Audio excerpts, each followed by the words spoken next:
Welcome to episode 21 of the Forward from 50 podcast, where we interview people over 50 who are pursuing new direction for their lives. It's an opportunity for men and women to tell their stories, their way, in their own words. I'm Greg Gerber, the founder of Forward from 50, and your host for today's show. Today's interview is one of my all-time favorites because it impacted me as much as I hope it impacts you. Phyllis Jenkins was diagnosed with a potentially life-threatening pulmonary embolism in 2008 when she was 52 years old. With blood clots in both her lungs, the experience was a wake-up call for the Plano, Texas woman. She remembers a doctor coming into her room to explain she was lucky to be alive because the patient in the next room was not going to make it. Phyllis left the hospital 5 days later, thanking God for saving her, but asking him this question: "You took the other woman, but left me here. What more do you have for me to do during my time on earth?" For 2 years, Phyllis searched for signs as to what her God assignment, as she likes to call it, may look like. Then she realized she had been looking for her purpose in the wrong place. She had always looked outward for that purpose when, in fact, it was there inside her all along. Phyllis had been an encourager all her life to people around her. She also loved to write as much as she loved to read, especially stories about people who had overcome obstacles. Phyllis launched the Powerful Journey organization to help people, primarily women, turn their life challenges into life-changing messages of hope, inspiration, and encouragement. After coming through their ordeal, now they could thrive by helping people through similar situations. When others hear about those struggles, they realize they are not alone and that there is someone who understands what they're experiencing and that can help them navigate through the turbulence. To tell us about her own life-changing ordeal and the way she is impacting hundreds of other women every year, please welcome Phyllis Jenkins, the founder of the Powerful Journey organization, to the show. Thanks for joining me today, Phyllis. I appreciate the time. So tell us a little bit about what the Powerful Journey organization is all about and how it came into being. Powerful Journey organization is my God assignment, and I received this assignment after a wake-up call. Back in 2008, I was diagnosed with a pulmonary embolism, which were blood clots in both of my lungs. And the pulmonary specialist entered my hospital room and he said, "Mrs. Jenkins, you are lucky to be alive." I knew that I was blessed to be alive, but he went on to say that his patient in the other room was not going to make it. And so I left that hospital after a 5-day stay, thanking God for healing my body, but asking the question, "You took her, but you left me here. What more is there that you have for me to do?" And so I started on that search for my God assignment, my purpose. And 2 years later, 2 years later, I discovered that it was inside of me all the time. I was looking outward and it was actually inward is where I should have been looking. And so when I thought about from a child, I've always been an encourager. From a child, I've always journaled. I've always loved to write and read. And so it just led me to the Powerful Journey where I am helping women and a few men turn their life challenges into life-changing messages of hope, inspiration, encouragement that go forth and help others to not only survive, but help them to thrive as well. I absolutely love that because people who are going through these very difficult trials often think they're alone. So when they hear of anybody who has been there, done that, or going through it, it gives them the hope and the strength that they need to endure themselves. So very cool Totally. To share these stories. Absolutely. Was it frustrating for you to ask God what your assignment was and wait 2 years? It wasn't frustrating because I was doing things, good things, but they were not my God assignment. And so when it became evident that this was my God assignment, then I just moved right into it and it just felt good. How did you know it was a God assignment? Because I was nervous. I was nervous, yet I was joyful at the same time. And I just continued to seek God's guidance. And the first Powerful Journey Women's Conference, he had me to go back to my hometown of Shreveport, Louisiana, and have the first one. And I was like, God, I have not lived there since I graduated from high school. I don't know if anybody will come. And so I was obedient. I did it. We had 70 in attendance, and that was the beginning of my Powerful Journey Women's Conferences. And what I did while there, I always reach into the community to give back. I partnered with a homeless shelter there and had the attendees to bring items that the homeless shelter needed. But not only that, they brought a van of women to the conference itself. And that just truly blessed my heart. The homeless shelter brought the van of women? They did. Wow. I bet that was inspiring for them too, because you get into that situation and you think you're just trapped and there's no way out. And so having that support and the encouragement and the realization that if you've got breath in your lungs, God's not done with you yet. Absolutely. Absolutely. Super. So what kinds of things did you do before you started your God assignment? Before I started my God assignment, I was a librarian at a school. So I was helping younger students to read, to love to read. And once I retired from that, I just started helping the older students, young adults into adulthood. So you've always been interested in stories. I have. Okay. Are there any particular authors that you really like? No, not any in particular. Okay. I've been blessed to help now 49 new authors to publish their own books. And it has just been the best feeling to see them put their stories in writing. We just had our 2023 Powerful Journey Women's Conference this past Saturday, and there were 12 new authors that were featured. It was their weekend to shine, and they did, and it just blessed my heart to see them taking their stories to the stage, but also having their book signings. Do you help authors publish their stories then? Is that what you do? Yes, Okay. yes. We go from beginning to publishing the book. We do everything. Do you think everybody has a story in them? Absolutely. Yep. And one of the things that I share when I stand on stage is that everyone has a story. That story is not for us. That story is for us to go out and tell others so that it can let someone else know they're not the only ones that are going through whatever that situation is. Our lessons learned from our stories go out to become a lifeline for someone else who needs it. I also share that they should not take their stories to the grave.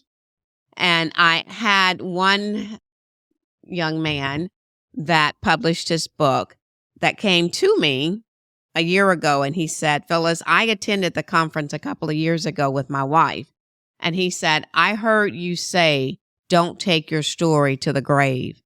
And he said, that's why I'm here to join the Authors Academy, because I don't want to take my story to the grave. That's a very good point, because we are losing so many seasoned citizens who have tremendous life experiences and a vast knowledge of various topics and things that they have endured and gone through.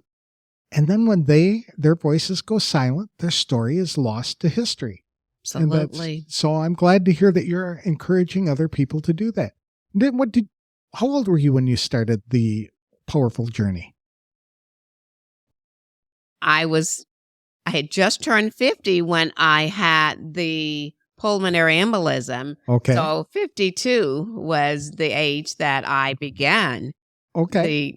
the Powerful Journey organization. So it's perfect for Forward from 50. It is. Yeah, It very good. is. So you were a librarian at a school prior to that, Mhm. and then you had a near fatal accident or illness, Mhm. and that woke you up to the idea that there's more for you to do. And in consulting with God and praying and talking with other believers, I'm sure you came up with this idea of helping others to share their stories. Do you know what? I didn't talk to others. Oh, you did? I talked to God because I'm a firm believer that if we share our dreams with the wrong people, they can talk us out of it. Very They good. they don't hear what God tells us. And so I'm very careful. I shared it with my husband, but I'm very careful who I share my dreams, my goals with, because again, they don't see what God has given me. And so I say be very careful who you share with. That's a very good point, because there can be some dream stealers among Mhm. the people that we're closest to. And they don't mean to be. No. They really don't mean to be. They mean well, but again, they don't know what God has spoken to you. How did your husband react then when you came up with this idea and shared it with him? My husband has been the best supporter. Dave and I just celebrated 45 years of marriage. He was my college sweetheart. And anything that God has given me to do, Dave has been right there with me to support me, and I'm so very appreciative of him. There was no objection then from him. He was like, you heard it from God, and he's tied into God himself. And he said, then I believe it. And Absolutely. let's support you. Absolutely. Doesn't make sense. It's what you're doing is a good thing. What did it require any additional training for you? The only other training that I've done is to surround myself with others who are in a mastermind or others who have done.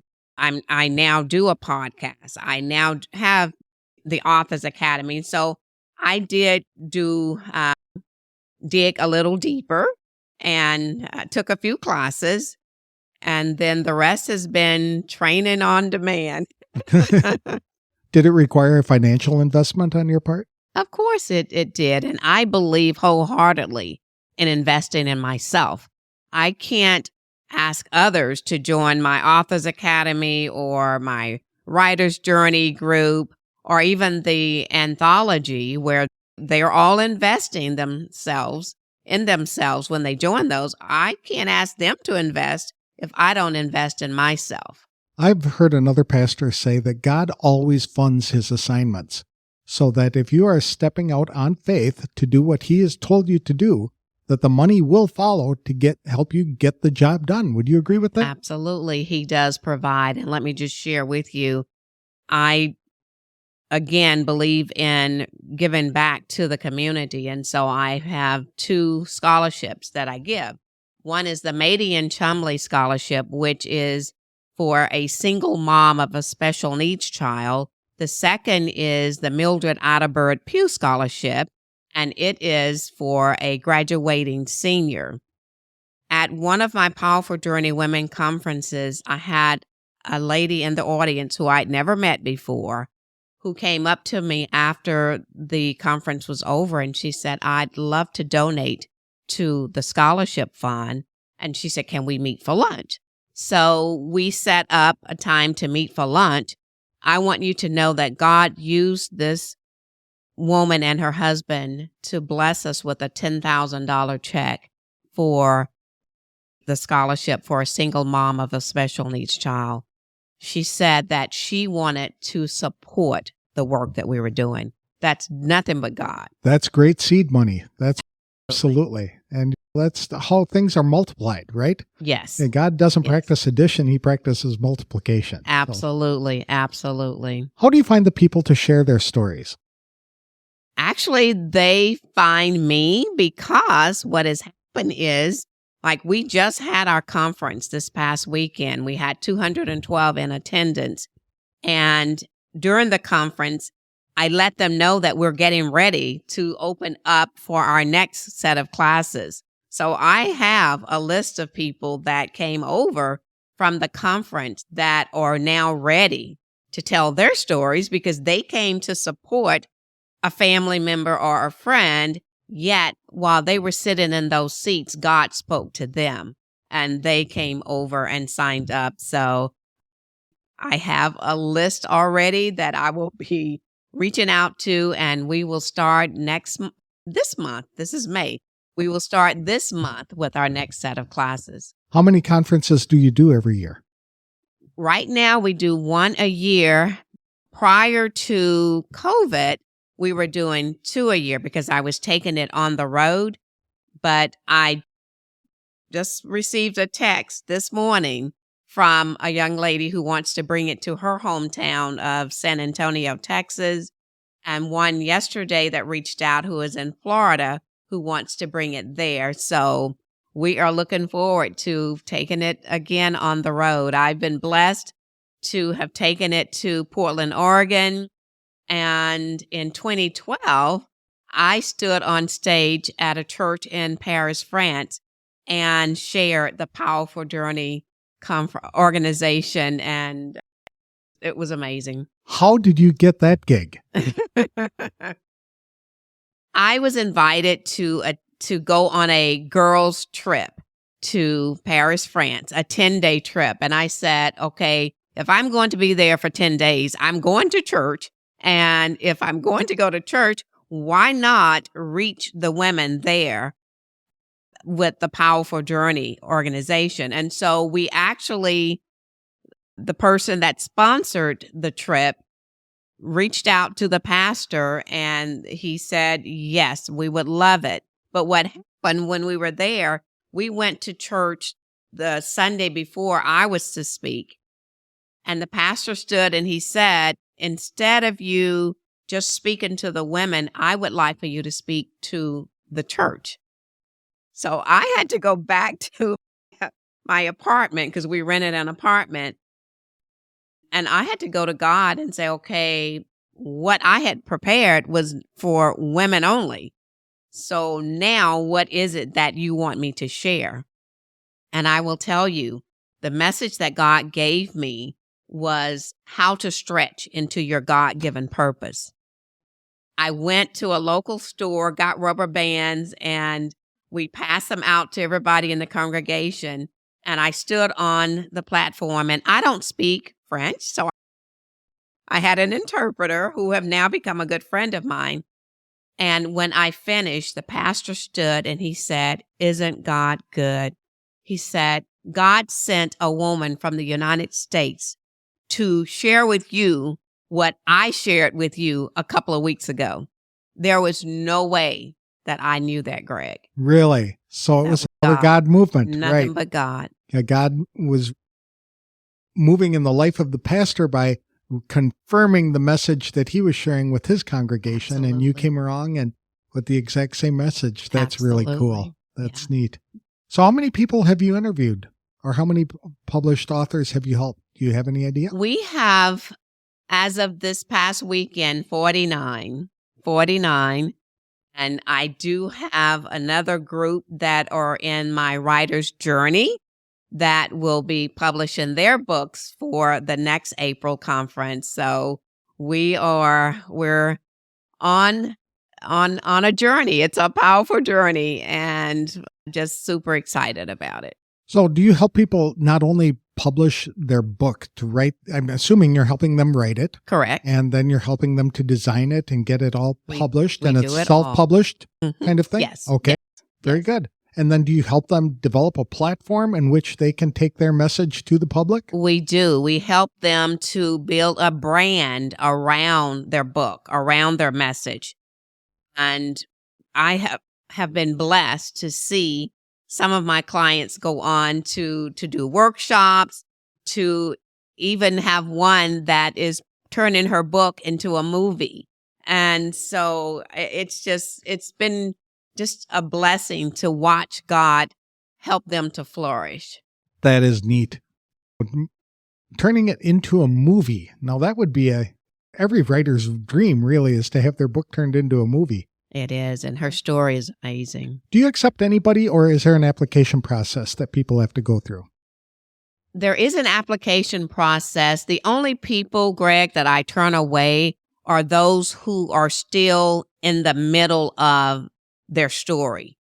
If you haven't become victorious yet, you can't help someone else. If you're still hurting and struggling in that situation, I have asked them to wait until they're on the other side of it, until God has brought them through it. And then I have a blueprint that they complete. It shares the stories, the lessons that they learned.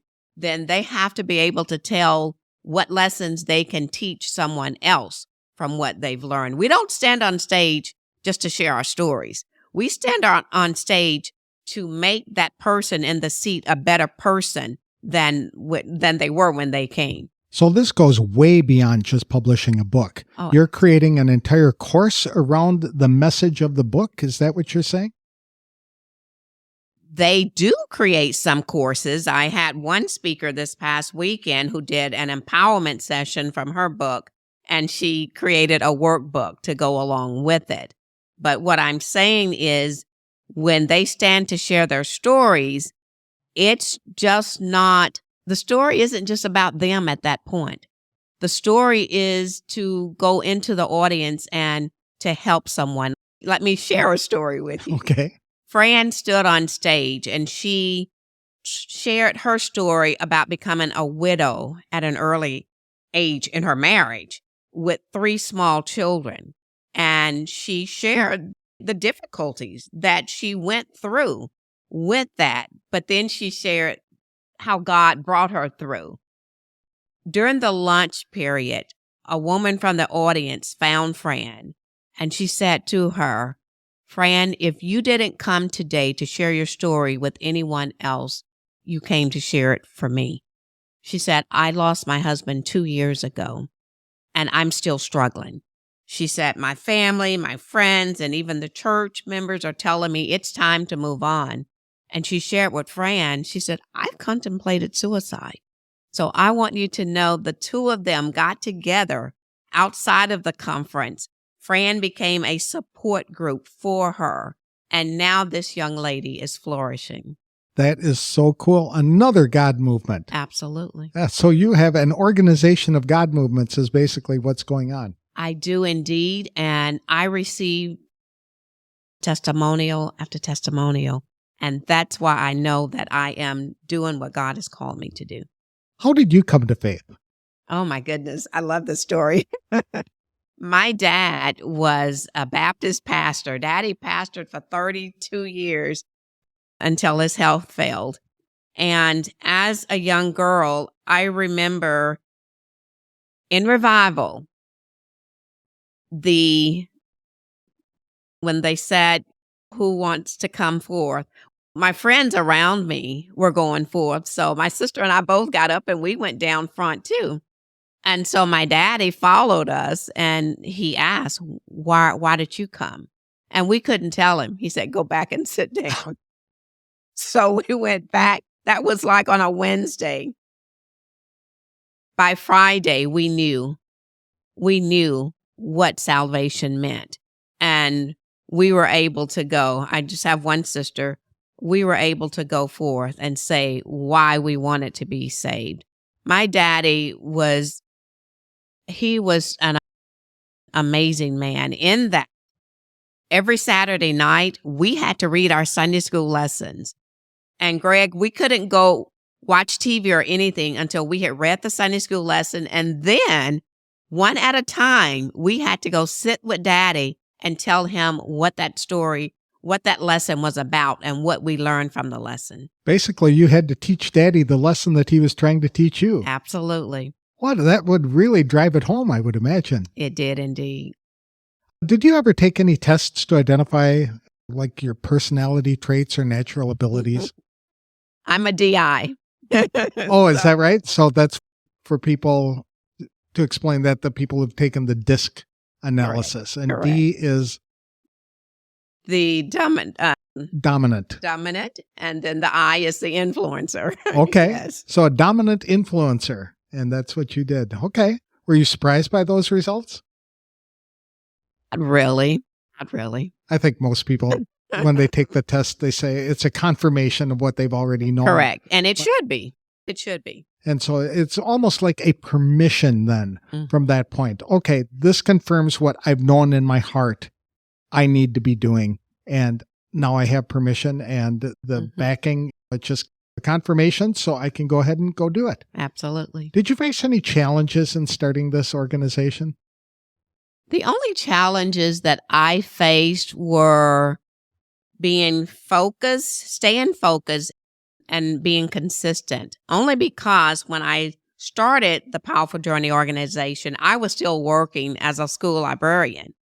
And so what that meant for me is there were many nights that I was up until 2 a.m. in the morning working on the Powerful Journey organization.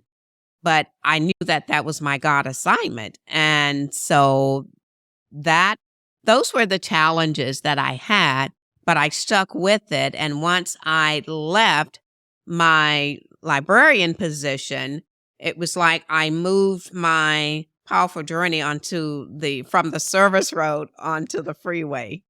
Did you publish a book of your own? I did. I'm a seven-time author. Seven-time author. Correct. Can you talk about some of them? Absolutely, I can. One of my very first books that I published was a Share Jesus Journal. I believe that we should share our faith. And so I interviewed other people on how they shared their faith, and I included them in the journal, and then gave spaces for the reader to also begin to journal their experiences. Another book that I've written is Just Finish It. I was one of the biggest procrastinators ever, and God had to work with me on that. So I created a book that teaches you how to start, follow through, because follow through is the bridge that connects us to the finish. And Just Finish It is another book. And then what I haven't shared is that in 2019, I was diagnosed with a brain aneurysm. I battled dizziness for 81 days, but I knew that there was more to all of that. So I wrote a book titled Brain Aneurysm, What Did You Come to Teach Me? That's neat. And in that book, I journaled the entire time I was battling this. Wow. And so I kept looking for the lessons that I needed to be taught.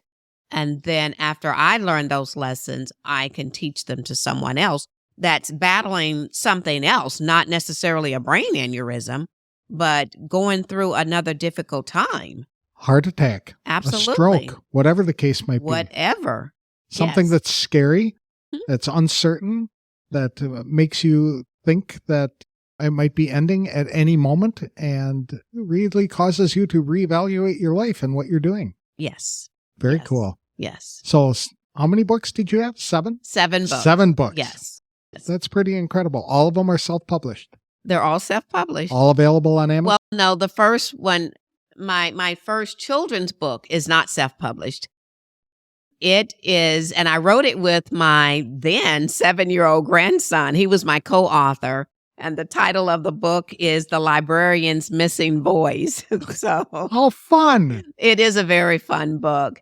And that was my children's book. Again, I had it co-authored with my 7-year-old grandson, who now is 18 years old. That's fun. Yeah. So super. Is there a cost to people who want to come to you to have you help them share their story? There is a cost, and it depends upon what group they decide to join. If they join the Authors Academy, it is a 10-month program where we meet monthly via Zoom, but we also have accountability sessions in between that. And they will be the ones that will stand on stage the following year with their books, taking their stories to the stage. Then I have the Writer's Journey, which is a community a membership community where we meet weekly. And every other week we have the Writer's Sanctuary, where we are actually writing. We go off screen, we write, and then we come back and we share what we've written. We have the hot seat questions that they can sit and ask. And so that membership is $47 a month. That sounds like accountability built in to helping people really define and refine a message so that it gets rid of the clutter and just boils down to the important things that really need to be shared. Absolutely. And we have all ages that are in there. And I have 2 young women who are just blowing our minds with their stories and how they are writing their stories and coming forth. And we're just there to put our arms around them and cheer them on and to help them to turn this from a manuscript into a book. Are these teenagers? They are young adults. Young adults. Okay. Young adults. However, yeah. I had my youngest a couple of years ago when she joined us. She was 16 years old. By the time the book printed, she was 17 years old. And she stood on our stage at the conference and shared her story and was able to do a book signing with her book. That's wonderful. Do you know what she does now? She's in college. Really? Okay. This is her 2nd or 3rd year now in college. What rewards have you received for starting this organization? Oh, my goodness. The rewards that I receive are the testimonials that come forth. The testimonials that say, those stories changed my life. Or the testimonial that I received many just this past weekend that said, thank you for believing in me enough to help me write my book. That's enough for me. It's just to be. And then with the scholarships, I've gone to 2 of the single moms' graduations and to be able to sit there and to see them walk across that stage knowing that we were able to assist them in doing that blesses my heart. That's got to give you a really good feeling. It does indeed. To know how you've impacted that one life and how that one life is going to impact so many other people. Absolutely. Like we talked about before, it's multiplication. Yes. And that's what our story seems to do. Yes. Is there anything that you regret, or if you had an opportunity to do it over, would you go in a different direction?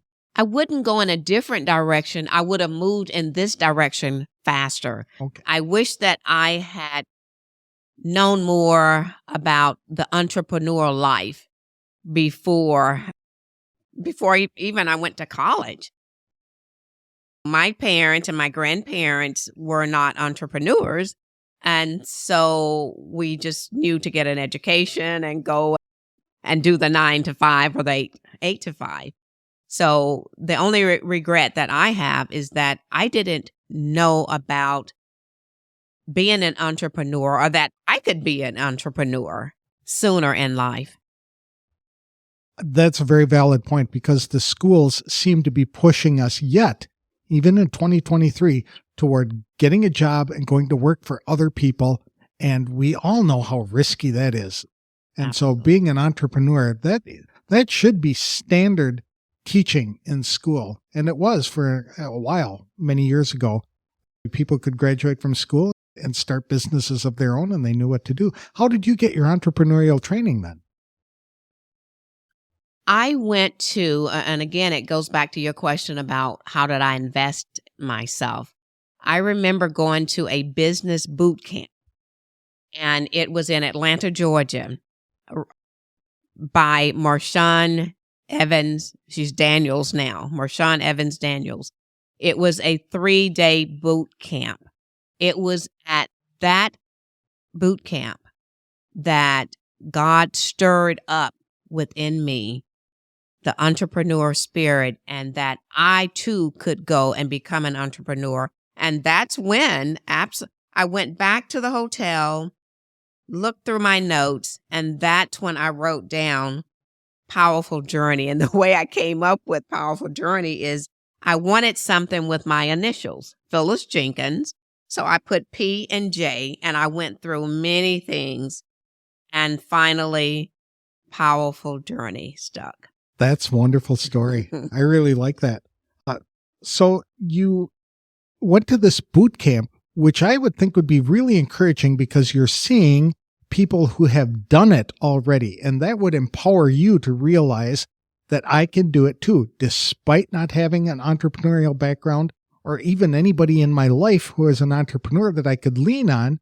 You learned the basics, and yet you had a support group of folks who attended the conference that you could stay in touch with and help you develop that. I would assume at that conference, correct me if I'm wrong, they helped you develop a business plan? Oh, I came back with a playbook. That was huge, a huge playbook. And my husband attended with me, so we were able to support each other and talk about it all. And so, yes, but then I went back another year for another conference that Marshawn had put on.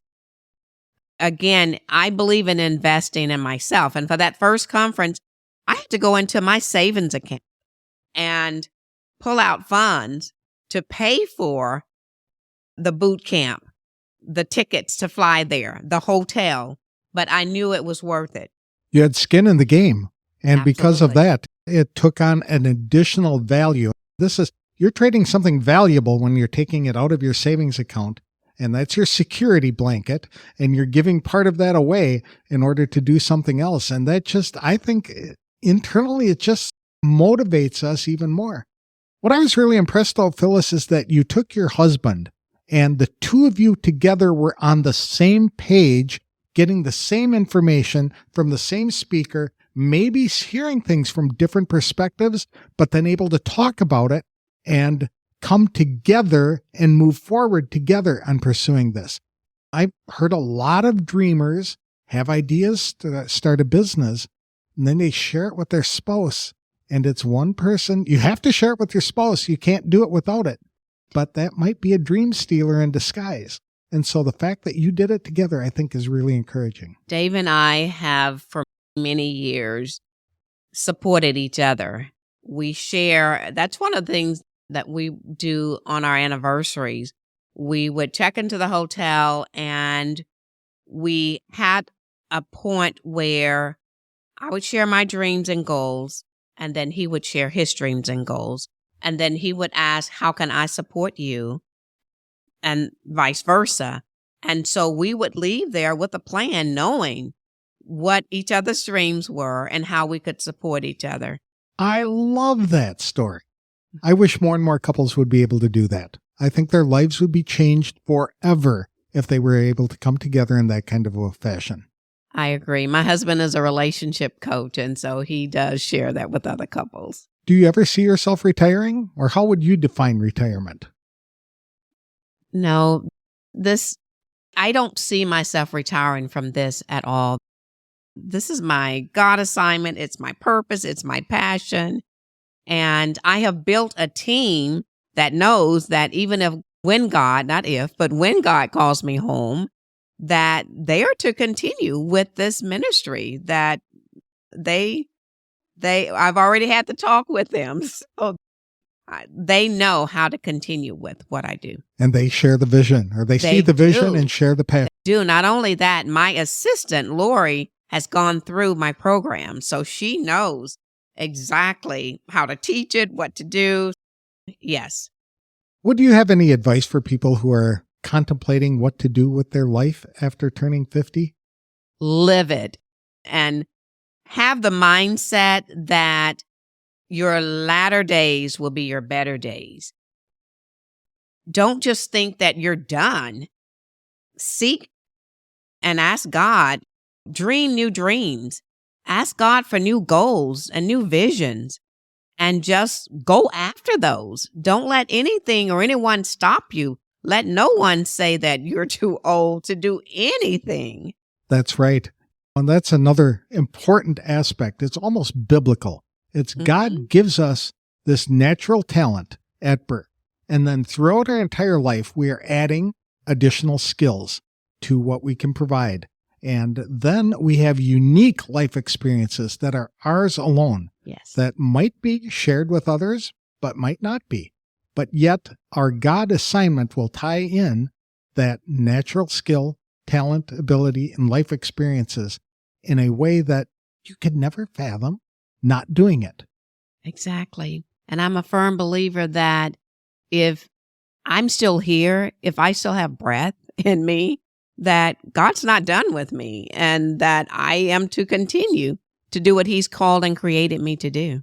That's great. Do you have any last minute advice for people? Again, don't let 50 define you. You define it and move forward. When I turned 60, my theme for my life was soaring in my 60s. And when I get into my 70s, I'll have another theme, but it will always be to move forward. This has been truly inspirational, Phyllis. I really appreciate you sharing your story with us. Oh, it's an honor to have been here with you. Thank you so much for having me. I really valued my conversation with Phyllis Jenkins, who founded the Powerful Journey organization following a life-threatening illness that changed her whole outlook on life. When Phyllis described receiving a God assignment with a specific message that took into account her natural skills, learned talents, and various life experiences, I was convicted too. Let's face it, I'd been dabbling with Forward from 50 since I started this platform in 2021. Here we are, coming up on our second anniversary in a few months, and there's still a lot of work left to do to help people identify and pursue purpose for their lives after turning 50. Phyllis helped me realize that God had given me an assignment too, and that I really needed to treat it as such rather than as a part-time hobby. As soon as Phyllis discovered that new purpose for her life, she moved right into it. Although she had been engaged in a lot of good and productive activities, they did not pertain to her assignment. So she pushed them aside to spend time focusing on her new mission. That was a valuable teaching moment for me as well. For 2 years, Phyllis kept asking God for more details on the assignment. As soon as she would complete one step, she'd be given another. That could have been to protect her from being overwhelmed by the enormity of her mission or seeing her ultimate destination and allowing fear to derail her. Once we are given a God assignment, it is essential that we step out of our comfort zone to embrace it. Knowing what to do but not acting on it does not bring any joy, only regret. It gets worse when you realize what you've been assigned to do can help so many other people. It's selfish to sit back and watch the world unfold when you've been invited to be an active participant in the game of life. Once Phyllis understood what her assignment was, she did not seek confirmation from anyone else. She had heard from God, and that was all the permission she needed to move forward. Today, Phyllis has put on several powerful journey conferences for women. They've empowered hundreds of women to share their stories of struggle and overcoming with other people who are enduring those same circumstances. Phyllis tells her clients they should not take their stories to the grave, rather they should take their stories to the stage, and to be a source of light and encouragement themselves. Yet she really couldn't teach others to share their stories without writing a book of her own. In fact, Phyllis published 7 books, all of which are available on Amazon.com. She also launched the Powerful Journey Authors Academy, which is a 10-month program to guide aspiring writers through the steps to publish and market a successful book. Phyllis hosts an online community designed exclusively for women to give them resources and encouragement, as well as to surround them with like-minded people on a similar journey. Her 12-week action plan guides participants to set achievable and measurable personal goals, as well as to develop the habits and skills needed to achieve them. During our interview, Phyllis said, "I strongly encourage people over 50 to adopt a mindset that their latter days will be their better days. Don't just think that you're done when you reach a certain age. Don't be afraid to dream new dreams or to ask God to reveal new visions and goals for your life." I wholeheartedly agree. In her weekly Power Lift Stories podcast, Phyllis interviews courageous women who have turned pain into passion, tragedies into triumphs, and scars into stars. Their stories leave listeners lifted up, fired up, and fueled up with hope, courage, and inspiration. To connect with Phyllis, visit her blog at www.phyllisjenkins.com or email her at phyllis@phyllisjenkins.com. That's all I have for this week's show. Next week, I'll have another interview to help you move forward from 50. Thanks for listening.